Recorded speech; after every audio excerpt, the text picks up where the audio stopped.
আজকের এই ডিসির মোড়ের নাম আমরা স্বাধীনতা চত্বর ঘোষণা করলাম এবং এর পরবর্তীতে এই স্বাধীনতা চত্বরে বাংলাদেশের প্রজন্ম 24-এর এই আন্দোলনের নিহত সকল শহীদের নাম সংগ্রহ করে এখানে একটি বড় ফলকের মাধ্যমে তাদের নাম স্থাপিত করার জন্য আহ্বান জানাচ্ছি।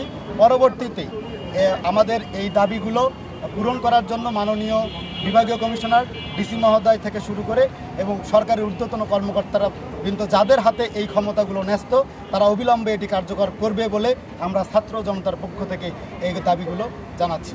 আজকে থেকে এই জায়গাটির নাম স্বাধীনতা চত্বর বলে আমরা ঘোষণা করছি। অনেকেই জানি যে রংপুরের সবচাইতে বড় আন্দোলনে পুলিশের ভূমিকা ছিল আওয়ামী সন্ত্রাসী বাহিনীদের সাথে একত্রিত হয়ে ছাত্রদের উপর গুলি চালানো এবং যার ফলশ্রুতিতে আবু সাইদ সহ অনেকেই রংপুরে নিহত হয়েছেন।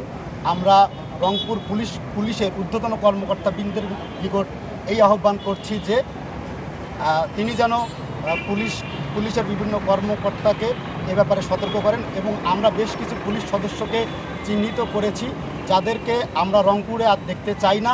এ ব্যাপারে আমরা একটি তালিকা প্রণয়ন করে পুলিশ কমিশনার মহোদয়ের নিকট আমরা আগামীকাল পরশুর মধ্যে হস্তান্তর করব এবং এর পরবর্তীতে আমাদের সাথে যারা আজকের এই আমাদের চলমান এই আন্দোলনে যারা এখন পর্যন্ত ক্ষতিগ্রস্ত আছে, বিশেষ করে যারা বিভিন্ন মামলা এবং হয়রানির শিকার হয়েছে, বিভিন্ন মামলা তাদের নামে জমা পড়ে আছে, সে মামলাগুলো দ্রুত নিষ্পত্তি করে তাদেরকে ওখান থেকে বেকসুর খালাস দেওয়ার ব্যবস্থা করা আমাদের জোর দাবি জানাচ্ছি।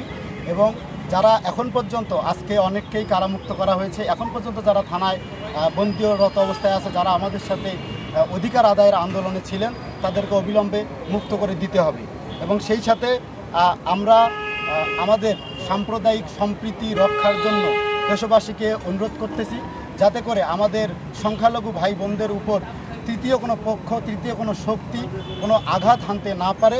সে ব্যাপারে বৈষম্য বিরোধী ছাত্র আন্দোলনের ব্যানারে বাংলাদেশের সকল ছাত্র জনতা সবাইকে নিজ নিজ পাড়া মহল্লা এবং নিজের এলাকায় সতর্ক থাকার জন্য এবং ঐক্যবদ্ধ থাকার জন্য অনুরোধ করা হয়েছে। এ ব্যাপারে অলরেডি আমরা আমাদের সমন্বয়ক বৃন্দের সাথে কথা বলে বিভিন্ন জায়গায় বিভিন্ন টিম করে দিয়েছি যারা নিজ নিজ এলাকায় সতর্ক অবস্থানে আছে।